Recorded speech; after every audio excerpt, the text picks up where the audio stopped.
see the drip, yeah, I'm fitted up. Hop in my car and the giddy up. Secure the bag, yeah, I get the bus. Pick it up, pick it up, pick it up. You see the drip, yeah, I'm fitted up. Hai Sobat Sehat, kembali lagi bersama saya Cinde di YouTube channel Stay Fit with Cinde. Kali ini aku akan berbincang-bincang dengan bisa dibilang salah satu Queen of Pound di Indonesia. Karena kalau ngelihat dia, nih dia di sebelah udah ketawa-ketawa aja nih ngikik.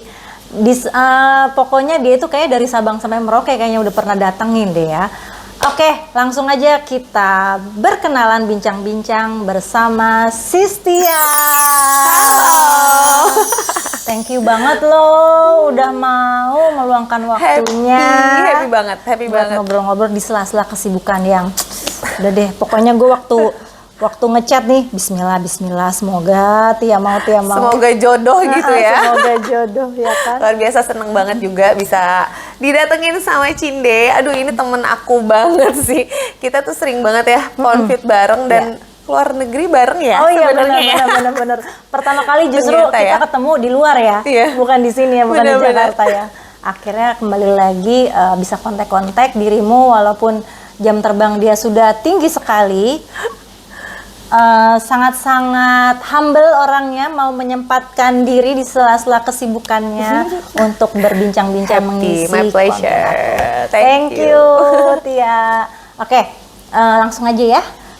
Kita konsep dari YouTube channelku ini sebenarnya aku mendatangi tokoh fitness influencer, coach, celeb coach, pokoknya intinya aku pengen subscriber aku dengan menonton YouTube channelku, pola makan, pola hidup, pola olahraga mereka akan lebih sering meningkat lagi. Ya, jadi salah satunya aku pengen semoga apa yang kita bincang-bincang kali ini bikin mereka terinspirasi untuk meningkatkan kualitas hidup mereka. Woman support woman. Woman support woman, benar banget. Oke, aku mau nanya nih Tia. Tia itu awal mulanya menjalani profesi saat ini, kan kamu bisa dibilang selain Pound Pro, apalagi coba? Oke, jadi kalau mau cerita sedikit ya, awalnya itu aku adalah member di salah satu studio. Pastinya olahraga ya. Tahun berapa tuh? Waduh, itu dari tahun sekitar 2015 ya. 2015. Mulai olahraga fokus itu karena aku naik berat badan sampai around 22 kilogram. Karena setelah melahirkan gitu. Jadi sempat beratnya di 82 kilo. Dari ya standar berat aku normalnya sekitar 53 gitu kan. Nah, itu kan wah amat sangat mempengaruhi aktivitas aku setiap hari. Nah, mulailah karena anak-anak udah mulai sekolah, udah ada waktu luang untuk me time ya. Dan ini wajib loh buat semuanya di rumah, kalian harus find your me time. Nah, ini awal mula berubah. Semua lifestyle terus juga mindset tuh mulai berubah. Ketika udah mulai aware sama diri sendiri, mencari tempat olahraga itu bentuk me time juga. Love yourself juga ya nggak sih? Kita mulai aware sama diri sendiri, cari tempat olahraga, nyempetin waktu untuk nyelipin meluangkan waktu untuk berolahraga. Nah, di situ aku mulai serius olahraga. Tapi baru 1 tahun kelihatan hasilnya, Bu. Nggak seinstan itu. Nggak seinstan itu. Tapi di situ aku belajar konsisten, it's a must ya. Pokoknya harus konsisten. Terus kita juga harus semangatin diri sendiri. Di 1 tahun itu up and down banget. Gimana bisa ngebagi waktu sama kehidupan pribadi sama diri sendiri juga. Nah, di situ mulai tuh ada keinginan untuk lebih fokus gitu di olahraga dan mulai belajar kan. Ternyata kalau misalkan olahraga seminggu 3 kali atau seminggu 5 kali atau enakan pagi atau sore itu udah mulai tahu kan ya. Maksudnya kita harus belajar dari pengalaman. Betul. Nah, di situ pengalaman dalam 1 tahun olahraga udah mulai ternyata benar-benar lifestyle itu sangat mempengaruhi kita setiap hari. Ya ibaratnya activity sama anak-anak, secara anak-anak dulu kan masih kecil-kecil kan, itu cukup menguras energi kita banget ya kan. Nah, betul. ternyata itu setelah olahraga beda banget sama sebelum aku olahraga. Nah, udah tuh mulai di situ udah mulai excited sama semua hal yang berbau olahraga. Nah, kebetulan di studio aku itu ternyata adalah tempat untuk sertifikasi aerobik. Oke. Itu nggak tahu ya, jalan Tuhan ya. Benar-benar. Kita nggak tahu maksudnya.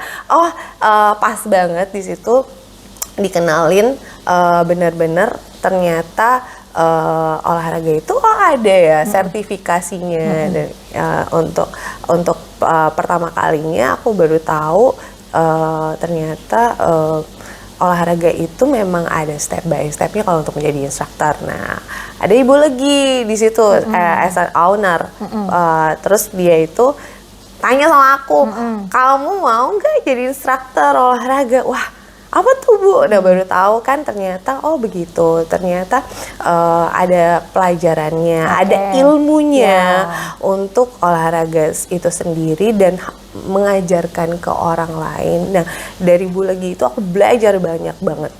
Karena di situ Bu Legi ngajarin banget selain menjadi seorang trainer, kita harus bisa deliver energi yang kita punya. Kan sebelumnya kan energinya cuma buat diri sendiri. Betul.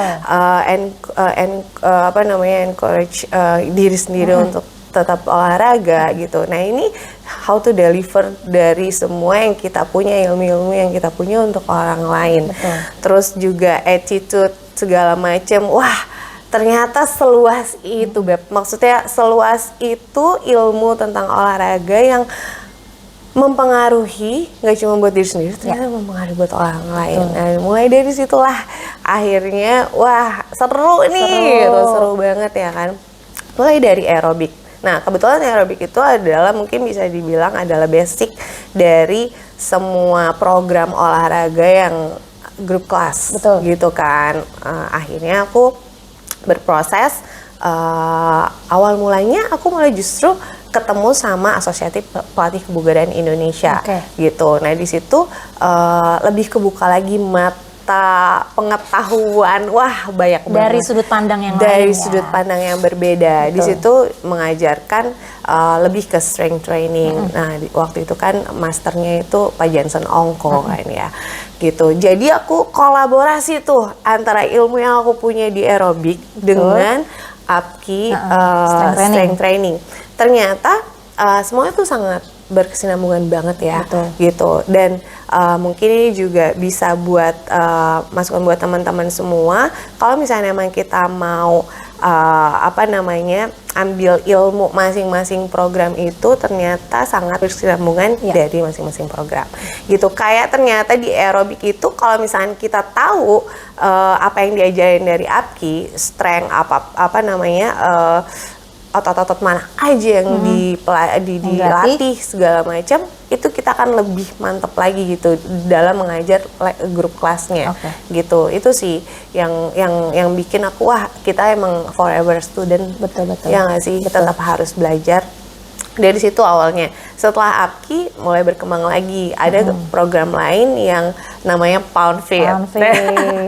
Nah, mungkin itu juga salah satu kenapa aku ambil ke situ, karena member-member atau teman-teman yang mau olahraga itu harus disemangatin setiap saat ya. Kadang-kadang ada bosennya, mungkin dia lagi bosen di aerobik, ada ketemu sama program baru, dia lebih semangat lagi, dan mungkin feel-nya juga beda-beda lagi. That's why aku juga ambil beberapa program seperti bare, terus juga mat pilates gitu. Semua tuh ada fungsinya masing-masing. Setiap program itu bagus banget, dan akhirnya bisa bikin teman-teman lebih semangat olahraganya sih. Itu awal mulanya aku menekuni banget menjadi seorang trainer. Gitu. Berarti jadi walaupun Tia juga aerobik strength training dari APKI mat pilates. Jadi nggak ada yang namanya nih, sekalian biar yang di rumah juga tahu, olahraga itu nggak ada yang lebih baik dibanding yang lainnya. Semuanya sama-sama bagus buat tubuh kita, ya kan? Ya tinggal divariasikan saja, mau hari A aerobik kah, hari B, jadi semuanya saling berkesinambungan ya Tia ya. Ya jadi memang gak ada olahraga yang lebih baik dibanding satu dengan yang lainnya. Oke. Betul. Next question, berarti Tia itu sekarang tadi aerobik sudah, kemudian strength training sudah, pound fit sudah, barre, kemudian mat pilates. Nah, itu kan banyak banget yang Tia tekuni nih. Dan berarti kamu menjadi trainer dari tahun 2016 startnya ya. 2016 sampai hingga kini 2024, kurang lebih 8 tahun. Ada nggak sih kejenuhan seorang Tia dalam menjalani profesinya dari 2016 sampai saat ini? Dan bagaimana cara mengatasinya? Kalau jenuh itu manusiawi, benar gak? Betul. Oke, jadi salah satu juga ada program olahraga yang aku ambil itu Zumba Dance. Jadi apalagi gitu lah, membahas semuanya, nambah lagi gitu kan. Tapi dari semua itu tetap aja pasti ada sisi titik jenuhnya. Semuanya juga apapun nggak hanya kita as a trainer gitu ya, pasti kalau kita melakukan sesuatu berulang-ulang terus ada jenuhnya. Cuman itu dia, alhamdulillahnya aku memang mempelajari beberapa program olahraga. Jadi kalau misalnya aku lagi bosan pound fit, aku zumbaan. Kalau misalnya aku lagi bosan dancing, aku fokusin ke strength training gitu. Itu untuk diri sendiri gitu kan. Tapi kalau misalkan aku lagi bosan misalkan ngajar gitu ya, sebenarnya kalau bosan itu cuma rasa aja kali ya. Tapi kan teman-teman lebih butuh kita. Betul. Gitu. Jadi ya kita bisa disiasati ya. Bisa disiasati lah. Kejenuhan itu ya mungkin kita healing dulu sebentar. Izin dulu sama klien untuk kita kasih waktu luang untuk me time. Cuman sebenarnya sih itu ya cuman sedikit lah ya. Sedikit aja rasa jenuh itu karena ketemu sama klien, ketemu sama member, ketemu sama teman-teman instruktur, itu benar-benar feeding your soul banget sih. Happy lagi, semangat lagi, recharge lagi. Makanya harus emang temuin aja sama diri sendiri how to-nya untuk bisa nggak bosan mengatasi kejenuhan itu ya. Gitu. Oke, berarti bisa juga nih kita ikutin tips dari Kakak Tia. Apapun profesi kita, misalnya pekerja kantoran kah, ibu rumah tangga, yang namanya rutinitas tuh wajar kalau kita jenuh. Betul. Bagaimana menyiasatinya? Tadi me time. Minta waktu untuk mungkin agak mengurung diri sejenak untuk me time itu, apapun caranya, mau liburan kayak atau hanya di rumah aja nggak ngapa-ngapain, itu bisa mengatasi kejenuhan dari rutinitas kita sehari-hari. Betul, karena biasanya jenuh itu banyak faktornya. Salah satunya juga capek, gitu. Rest itu penting banget dari juga. Segala aktivitas kita ya, reset your mind, terus reset juga body juga, itu bisa sih buat nge-recharge diri kita gitu. Tips yang bagus banget nih. Oke, berikutnya Kakak Tia kan juga dibilang sebagai panutan dari pound posi. Kita nyebut pound posi kan ini ya, bagi mereka teman-teman yang suka ikutan pound fit. Jadi yang suka pound fit pasti tahu yang namanya Kakak Tia. Apalagi konten-kontennya sekarang kalau aku lihat di Instagram tuh kan mengedukasi banget ya. Karena sekarang juga dipikirnya pound fit itu olahraga yang rentan cedera.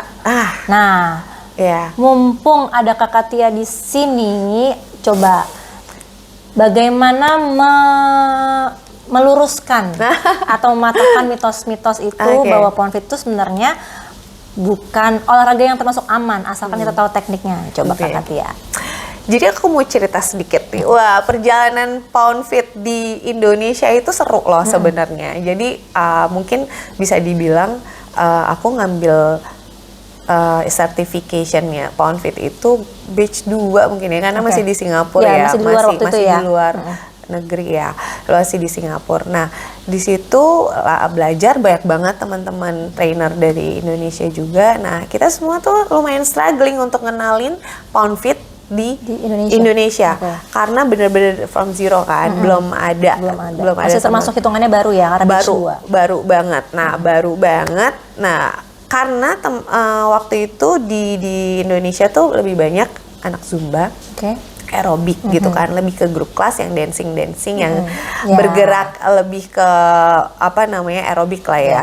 Nah, sementara Poundfit ini seru banget, dia menggabungkan antara aerobik dan strength. Betul. Gitu, lebih pedas. Yeah. Secara dulu yang olahraga masih ya bisa dibilang ibu-ibu ya. Betul. Ya nggak sih, ibu-ibu aerobik atau teman-teman Zumba gitu kan. Jadi untuk strength trainingnya masih kurang tuh fitness levelnya. Betul. Jujur aja waktu dulu tuh kondisinya memang seperti itu.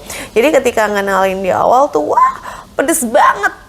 Bener-bener lower body-nya lumayan ya sakit apa segala macam yang gitu. biasa aerobik dan Zumba aja nyobain Poundfit pertama kali masih berasa pedes. Apalagi yang belum terbiasa olahraga. Iya, apalagi yang belum terbiasa olahraga, dan olahraga Poundfit ini kan dinamis banget. Betul. Tuh. Jadi memang wah otak kiri sama kanannya kerja banget ya. Koordinasinya luar biasa. Jadi buat yang pertama kali masih awam banget, terus buat yang udah pernah olahraga aerobik dan Zumba itu lumayan pedas lah, lumayan apa namanya, belum pernah lah latihan ke arah situ. Betul. Gitu kan. Nah, udah tuh di awal-awal tuh lumayan struggling, ketemu sama pandemi. Ketemu sama pandemi, somehow teman-teman di rumah itu mulai olahraga sendiri. Ya, betul. Online class, online class. Ya kan, jadi bener-bener ada step by stepnya tuh. Di situ kita mulai mengedukasi teman-teman untuk olahraga sendiri, salah satunya strength training, karena kan waktu itu kan agak sulit ya kalau kita kasih grup kelas yang ada musiknya. Nah, mulai bermunculan anak-anak muda yang berolahraga. Wah, itu seru sih. Jadi dari situ mulai ke bentuk lagi tuh community lah, bisa dibilang yang muda-muda gitu, mix sama yang udah pernah olahraga aerobik dan Zumba. Setelah pandemi mulai booming lagi. Wah, itu asik sih. Udah mulai yang muda-muda ikutan, udah mulai yang aware sama olahraga udah mulai ikutan juga, dan fitness level mereka yang dulu aerobik dan Zumba mungkin belum dapat feel-nya dan sekarang udah rame ikutan. Terus karena hype banget dan akhirnya mereka effort, betul, enjoy, dan akhirnya mereka rutin berolahraga Poundfit. Akhirnya mereka bisa menaikkan fitness level mereka, dan sampai sekarang keren kan? Iya, betul. Akhirnya banyak banget teman-teman yang cinta banget sama Poundfit. Ya. Sampai kayaknya mereka bisa seminggu bisa berapa kali Poundfit gitu ya. Keren ya. Tapi bagus banget sih, sampai karena kan memang kita olahraga tuh nggak jangan bolong-bolongnya banyak juga kan gitu. Restingnya jangan kelamaan juga kan gitu. Dan akhirnya mereka fitness levelnya naik. Itu sih yang paling bikin temen-temen trainer juga pasti wah hebat. Jadi semangat kan, kita kalau misalnya mereka semangat, kita juga ikut semangat kan, gitu. Jadi berbagi spirit dan energi yang positif ke mereka. Betul. Nah, terus gimana pesannya Kakak Tia sebagai trainer bagi mereka-mereka yang sudah hobi akan olahraga, tapi terkadang mungkin masih suka sakit atau misalnya imunnya drop, apakah dari pola makan kah atau pola istirahatnya kah, apakah ada yang perlu mereka juga harus perhatikan, karena kan kebanyakan olahraga juga nggak bagus kan ya. Kita juga harus tahu kapan kita harus olahraga dan kapan kita harus istirahat. Takutnya nanti overtrain. Kalau overtrain, yang ada nanti daya tahan tubuhnya menjadi menurun. Itu yang bisa mengakibatkan tertularnya penyakit, apalagi banyak banget sekarang virus-virus ya. Betul. Nah, buat Kakak Tia apa aja nih tips ya? Apalagi kan Kakak Tia sekarang aktivitasnya banyak banget. Mungkin sehari bisa berapa kali bolak-balik event sana, event sini, studio sana, studio sini. Tips dari Kakak Tia dari segi pola makan dan pola istirahatnya. Oke. Untuk pola makan, pola istirahat itu semua benar-benar berkesinambungan. nggak cuma pola makan sama pola istirahat aja sih yang bisa ngebentuk kita menjadi pribadi yang lebih baik dari hari sebelumnya. Betul. Pola pikir gitu kan, terus juga pola makan, pola pikir, pola olahraga, dan juga kita pola emosi. Betul. Itu tuh semua tuh harus benar-benar kita pintar-pintar nge-manage-nya. Pola tidur juga. Jadi kalau misalnya bisa dibilang kita harus bisa balancing diri kita. Kita harus tahu nih, karena masing-masing orang itu kan beda-beda ya, gitu. Mungkin ada yang punya riwayat penyakit tertentu. Betul. Itu yang harus pertama kali yang harus kamu perhatikan, know yourself dulu. Tahu dulu sama diri sendiri kondisi badan gitu. Jadi kita harus tahu dulu kondisi badan dan kira-kira apa yang bisa bikin kita menjadi lebih baik setiap harinya. Betul. Gitu. Untuk pola tidur itu penting banget. Itu yang nomor 1 sih menurut aku. Istirahat di kondisi kita sekarang ini, kita harus tahu banget memanage waktu untuk istirahat. Karena kalau kita istirahatnya udah bagus, kita akan bisa berolahraga dengan maksimal. Betul. Gitu. Ketika kita olahraganya udah maksimal, kita tunjang dari makanan sehari-hari gitu kan. Kita harus tahu apa yang masuk ke dalam tubuh kita, apa yang bermanfaat untuk tubuh kita, itu sih yang paling penting. Kalau diet apa yang paling bagus cuma satu dulu, kita harus tahu apa yang masuk ke dalam tubuh kita dan apa yang manfaat yang paling baik untuk tubuh kita. Itu sih yang paling penting harus diperhatikan gitu. Terus jadi tubuh kita ini punya ada 5 komponen yang harus kita selalu ingat-ingat. Kita punya tulang untuk menunjang badan kita kan. Betul, untuk bergerak. Betul. Kita punya otot yang untuk menunjang tulang. Sisi kekuatan tulang itu ya. Betul. Kita punya organ tubuh yang harus kita jaga supaya berfungsi maksimal. Gitu. Terus kita juga punya cairan tubuh yang harus kita jaga supaya tidak dehidrasi.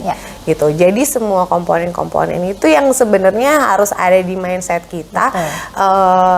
Itu yang harus kita jaga. Gitu. Misalkan nih otot, gimana cara kita ngejaga otot tubuh kita, ya kita harus olahraga. Gitu. Karena kalau otot kita nggak kuat, tidak akan bisa menunjang tulang. Tulang itu butuh vitamin-vitamin yang bisa bikin tulang kita baik, makin kuat gitu. Jadi apa aja nih asupan yang harus kita kita konsumsi untuk menunjang otot dan tulang untuk lebih berfungsi maksimal lagi. Organ tubuh punya masa istirahat, ya kan? Kenapa kita nggak boleh begadang? Karena ada jam-jam tertentu organ-organ tubuh kita untuk beristirahat dan memaksimalkan dia untuk bekerja gitu. Kenapa kita harus minum air putih? Cukup air putih karena kita punya cairan dalam tubuh kita supaya kita tidak dehidrasi. Ini itu. Jadi kita harus tahu apa aja yang ada di tubuh kita gitu kan. Dan itu akan mempengaruhi semuanya. Dan satu lagi, pola pikir. Semua akan bubar kalau pola pikir kamu bubar. Gak baik gitu. Jadi tetap positive thinking itu akan sangat mempengaruhi semua aura tubuh. Auranya juga menjadi positif ya. Mungkin orang ngelihat kita juga jadi, ini orang kok bawaannya walaupun 5 tahun yang lalu sama yang sekarang kok kayaknya nggak beda jauh ya. Ya mungkin karena orang itu juga bisa menjaga apa yang dia punya, baik dari segi tubuh, fisik, mental, dan itu juga kiat-kiatnya karena tadi pola makan, olahraga, istirahat, mindset, itu juga mereka selalu jaga biar seimbang ya. Betul, how to balance your body itu paling penting banget sih menurut aku ya, nggak sih? Dan juga menjaga lingkungan ya. Kita harus pinter-pinter loh, karena itu akan berbalik ke diri kita gitu. Next question, ini pertanyaan wajib yang biasanya selalu aku tanyakan ke tamu-tamu aku. Goalsnya Kakak Tia, baik dalam jangka pendek maupun jangka panjang dari segi karir. Wow. Jangka pendek dulu. Jangka pendek dulu ya. Kalau jangka pendek sih lebih ke aku memaksimalkan goals klien aku sih. Karena banyak banget ternyata teman-teman, member-member atau orang yang berolahraga sama aku, dia punya goal sendiri loh, dan itu harus kita appreciate banget. Itu jangka pendeknya. Ya nggak sih, setiap kita ketemu klien atau member, kalau bisa aku kasih semaksimal mungkin, karena ternyata sebegitu impactnya di dalam kehidupan mereka dengan berolahraga. Jadi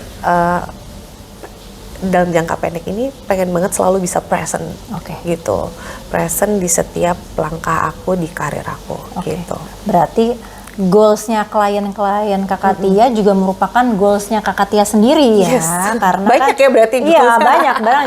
Kalau dia banyak sekali. Tapi itu yang bikin aku semangat terus sih setiap hari. Dan itu kan masing-masing klien kan pasti goalsnya beda-beda ya. Iya, betul. Tapi pasti goals itu juga merupakan tujuan yang positif tentunya.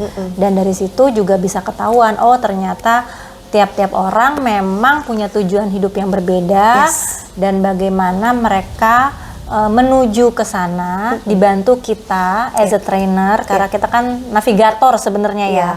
Klien kita adalah drivernya, kita yang navigator yang mengarahkan mereka agar sesuai dengan tujuan yang ingin mereka capai. Oke, tadi dari jangka pendek, sekarang jangka panjang dari segi karir mau ngapain lagi nih? Dari segi karir ya kalau bisa dengan semua fasilitas ya. Kalau bisa aku meningkatkan karir aku ya mungkin bisa memberi ruangan yang lebih besar, lebih baik buat teman-teman yang mau olahraga sama aku juga. Dan kalau bisa aku bisa sharing lebih banyak, mengolahragakan masyarakat dan juga teman-teman lebih luas lagi gitu. Ya mungkin kalau bisa punya studio. Amin ya kan. Kalau bisa mengedukasi teman-teman juga ya semoga ya. Dan juga mungkin bisa berbagi juga sama teman-teman trainer gitu. Karena itu aku yakin ya akan panjang banget manfaat dan ininya ya.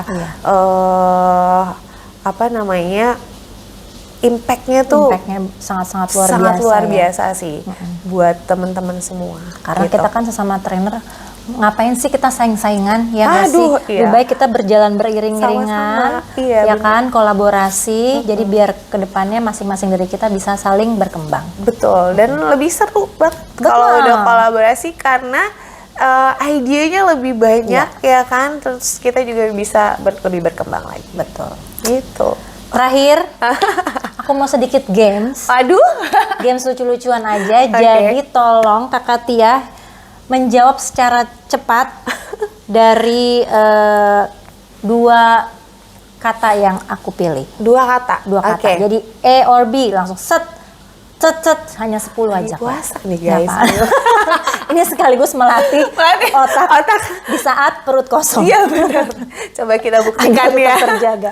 Tenang, ini nggak ada jawaban benar or salah ya. Ini lebih ke preferensinya aja. Oke.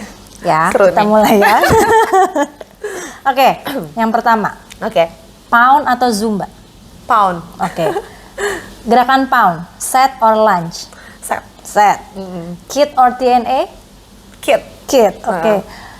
Film horor atau romance? Romance. Drakor atau Hollywood? Hollywood. Abs or glutes? Glutes. Pantai atau gunung? Gunung. Anak gunung nih. Black or pink? Pink. Dangdut atau pop music? Pop music.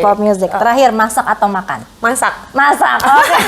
Berarti suka masak, nanti kapan-kapan kita harus cobain masakannya Kakak Tia. Harus cobain. Kita masak bareng. Boleh. Kita masak masakan sehat-sehat ya. Betul, masakan sehat tapi juga enak. Ya kan? Karena sekarang masakan sehat tuh bukan berarti nggak enak, tetap ada rasanya kan, banyak kan? Banyak banget pilihannya. Oke, nanti kita kapan-kapan ya. Iya. Aku main lagi ke sini, kita Oke. masak bareng. Oke. Oke, seru banget. Kakak Tia, terakhir sebelum menyudahi konten kali ini, Yes. pesan-pesan buat para viewers and subscriber aku, bagaimana agar mereka dapat meningkatkan kualitas hidupnya agar lebih Oke. sehat dan bugar. Coba. Oke, untuk meningkatkan diri kita supaya lebih sehat dan bugar, intinya tetap harus semangat dan love yourself. Ya, ketika kita cinta sama diri kita tahu apa yang terbaik buat diri kita. Ya, mudah-mudahan itu akan menjadi jalan kita untuk belajar lebih baik, belajar menyerap semuanya lebih oke lagi. Itu sih, itu intinya. Karena ternyata ketika kita udah tahu apa yang baik untuk kita, please share it. Karena ketika kita sharing apa yang kita anggap itu oke, ternyata akan impact ke orang lain. Itu yang aku lakukan dan semoga bisa bermanfaat buat kalian semua. Hey, pastinya akan bermanfaat buat kita semua. Oke, terakhir Kakak Tia, makasih banyak udah mau aku datengin ke sini, ke rumahnya yang homey banget. Makasih banyak. Terima kasih banyak. Semoga kita bisa berkolaborasi lagi. Amin. Kapan-kapan. Ayo, kapan, Ya. pasti. Terakhir kita tutup dengan mungkin boleh tolong diajak teman-teman atau followernya untuk menonton Oke, video ini ya. YouTube channel aku, subscribe and share. Oke. Boleh, silakan. So guys, terima kasih udah nonton video ini dan jangan lupa share ke teman-teman kalian semua, subscribe dan klik loncengnya supaya kamu bisa nonton lagi video-video selanjutnya. Oke, like and comment juga ya. Oke, terima Thank kasih you. Kakak Tia. Yuk, bye. Pick it up, pick it up, pick it up, pick it up. You see the drip, yeah, I'm fitted up. Hop in my car and the giddy up. Secure the bag, yeah, I get the bus. Pick it up, pick it up, pick it up. You see the drip.